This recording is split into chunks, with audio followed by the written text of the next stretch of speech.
المهارة اللي هتجيب لك فرص اكتر واللي هتساعدك ان انت تضاعف دخلك كشخص عنده خبرة، مش بان انت تزود مهاراتك التقنية ولا ان انت تاخد شهادات. في مهارة خلتني ان انا اعمل الزيادة السنوية اللي بتجيلي كل سنة من شغلي في خلال يوم. المهارة دي هي كانت قدرتي على التواصل، مش التواصل بالمفهوم بتاعك كموظف، ولكن قدرتك على توصيل افكارك لعدد اكبر من الناس بدل ما توصل فكرتك لشخص واحد، وقدرتك وده الاهم على اقناع الناس ان انت قادر ان انت تحل لهم المشكله دي. لانك ممكن تكون قادر على ان انت تظهر خبراتك للناس وتعرفهم ان انت شخص خبير بان انت تعمل تشانل وتبدا تتكلم عن خبراتك والحاجات اللي انت ممكن تقدمها للناس، بس لو ما قدرتش ان انت تقنعهم ان انت هتحل لهم مشكله معينه فاذا انت مش هتكسب اي فلوس. ده اللي بيخلي ناس كتيره مشهوره وعندها خبرات كبيره جدا، عندها تشانلز بالملايين، ولكن ما بتعملش اي فلوس لانها ما بتحلش مشكله حقيقيه للناس. الناس لو ما وصلتش لمرحله انها صدقت ان انت قادر تحل لهم مشكله معينه فاذا ذكائك وقدراتك مش هيبقى لها لازمه من الناحيه الماديه. كان عندي صديق شغال معايا في الشركه، خبرته تقريبا 14 سنه، اشتغل في شركتين على مدار حياته، والشخص ده كان من نوع من الاشخاص اللي هو بتلجأ له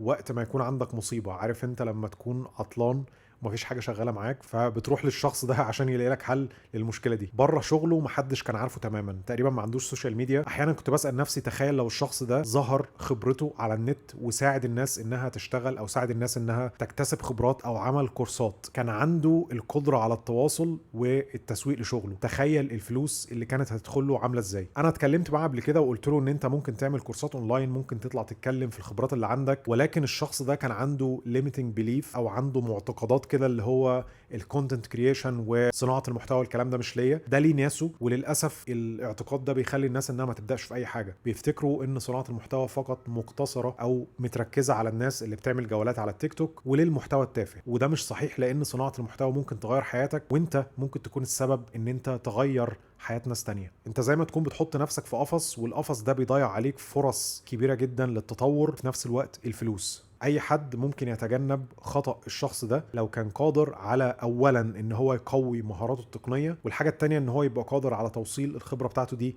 للناس. انا هنا ما ببيعش وهم وما بتكلمش على النوع من الناس اللي بتحط نفسها في موضع خبير او موضع خبراء وبتبيع الوهم للناس من خلال بيع كورسات وهمية ما بتوصلش لاي حاجه وتنصب على الناس. انا بتكلم على النوع من الناس اللي عنده خبره او مهاره تقنيه وفي حد تاني عايز يتعلمها وهو بيقنعه ان هو قادر ان هو يعلمها له، والموضوع بيبقى زي ما بنقول وين وين سيتويشن. بعد ما الناس بتقتنع ان صناعه المحتوى او انها تعمل بيزنس اونلاين قائم على خبرتها كويس ليها، بيقعوا في اكبر خطا، وهو ان هم بيطلعوا يوروا للناس عدد سنين الخبره اللي عندهم والمهارات التقنيه الفظيعه اللي عندهم. والحقيقه الناس غير مهتمه بيك اصلا، الناس انانيه بما فيهم انا وانت. ولما بتدخل على النت عشان تتفرج على فيديو، انت مش داخل تضيع وقتك، حتى لو كنت داخل لداعي الترفيه فانت داخل برضو عشان مصلحتك، عشان ترفع عن نفسك. فاذا انا دلوقتي لو انا بظهر لك خبراتي انت مش مهتم بيا انا شخصيا، انت هتقدم لي ايه؟ فاذا انت لو هتبدا تعمل محتوى وانت عندك خبره فانت لازم تفكر في المشكله اللي عند الناس، المشكله اللي كانت بتواجهك وانت في موضوعهم قبل ما يكون عندك خبره، وتقول لهم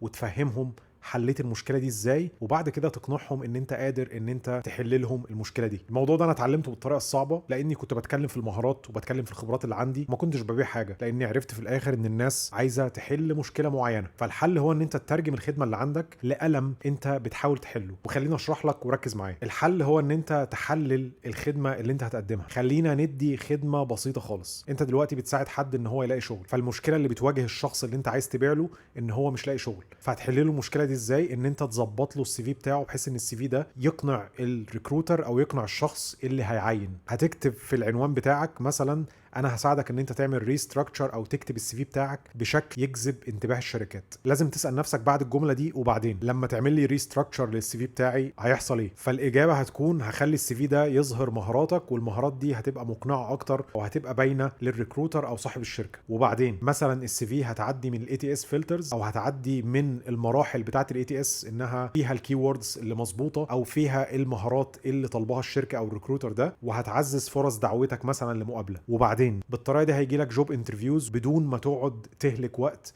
في ان انت تقدم سيفيهات كتيره، وبعدين فبالتالي هتقدر ان انت تجيب الوظيفه اللي انت بتحلم بيها في خلال مثلا شهرين. فشوف الجواب النهائي، انا هوصلك لايه، الناس عايزه تعرف انت هتوصلها لايه. قيس على كده مثلا لو انت بتعمل اي اي سوليوشن، او مثلا ورك فلو هيعمل اتمته لعمليات روتينيه في الشركه، انا لو وصفت الخدمه بتاعتي هقول مثلا انا هساعدك مثلا ان انت تعمل اتمته لمهام 10 موظفين، وبعدين الموضوع ده هيوفر عليك ساعات كتيره، وبعدين هيخليك ان انت تركز في مهام تانية، المهام التانية دي هتزود من انتاجيه شغلك، وبعدين الموضوع ده هيزود ارباحك 4 اضعاف. فكل مره بتسال فيها وبعدين هتلاقي نفسك بتوصل لاجابه جذابه اكتر وبتحل مشكله حقيقيه للعميل المثالي بتاعك. فاذا انت لازم تفكر دايما من وجهه نظر العميل ده عايز يحل مشكله ايه بالظبط. في استراتيجيه دايما ممكن تمشي بيها في السكريبتس بتاعتك على اليوتيوب او في المحتوى بتاعك علشان تتواصل مع الناس وتقنعهم ان انت قادر تحل مشكله معينه، وحتى ممكن تمشي على الاستراتيجيه دي وانت داخل سيلز كول بتحاول تقنع حد بالمنتج بتاعك، وهي بروبلم اجيتيت سولف. خلينا اشرحها لك حاجه. بروبلم معناها ان انت بتوضح للشخص المشكله اللي عنده. على سبيل المثال مثلا انت فيتنس كوتش وعايز تبيع برامج تدريب، فانت بتقول للشخص او المشاهد بتاعك المشكله اللي عنده وهي زياده الوزن. هتقول له ان زياده الوزن دي هتسبب لك ضيق تنفس، هتسبب لك احراج لما تكون مثلا عايز تقلع التيشيرت على البحر. هتقعد تقول له المشكله اللي عنده والحاجات اللي هو حاسس بيها، البين بوينتس او الحاجات اللي بتضغط على مواضع الالم بتاعته. بعد كده تزود من المشكله دي، تقول له ان زياده الوزن دي مثلا ممكن تخليه ان هو يبقى عرضه للاصابه بمرض السكر. بعد كده الامراض هتزيد اكتر، فبالتالي انت بتدمر صحتك، فانت فخمت المشكله قوي. بعد كده تديله الحل هو ان انت تمشي على نظام صحي مناسب لحياتك، بان انت ما تحرمش نفسك من الاكل بشكل كبير، في نفس الوقت مش لازم تقعد 3 ساعات في اليوم في الجيم. فانت بتقول له المشكله، بتضخمها له، تديله الحل وتخلي الحل ده سهل وممكن ان هو يعمله. لو كان عندك خبره وقدرت ان انت تتقن المهاره دي، مهاره التواصل مع الناس واقناعهم بخبراتك، والاهم اقنعهم بان انت قادر تحل لهم مشاكلهم، صدقني حياتك هتتحسن بشكل كبير جدا، هيتفتح قدامك ابواب كتيره، وكمان دخلك هيزيد لا محاله حتى لو كنت موظف. الموضوع ده انا بتكلم فيه لان انا بالفعل شغال سوفت وير ديفلوبر، وفي نفس الوقت عندي بيزنس اونلاين بقالي 5 سنين. ساعدنا اكتر من 200 شخص ان هو يبدا البيزنس الاونلاين بتاعه القائم على خبرته. فلو انت كان عندك خبره، عارف ان في ناس عايزه تتعلمها وعايز تبدا البيزنس اونلاين بتاعك من الصفر، يبقى عندك بيزنس قائم على خبرتك، البيزنس ده بيدخل لك دخل شهري، والاهم ما تكونش محتاج ان انت تسيب وظيفتك، فاضغط على اللينك اللي موجود اسفل الفيديو، سجل بياناتك، لو لقيناك مؤهل هنتواصل معاك وهنقول لك على كل التفاصيل. ما تنسوش تشتركوا في القناه، واستنوا فيديو الاسبوع الجاي باذن الله.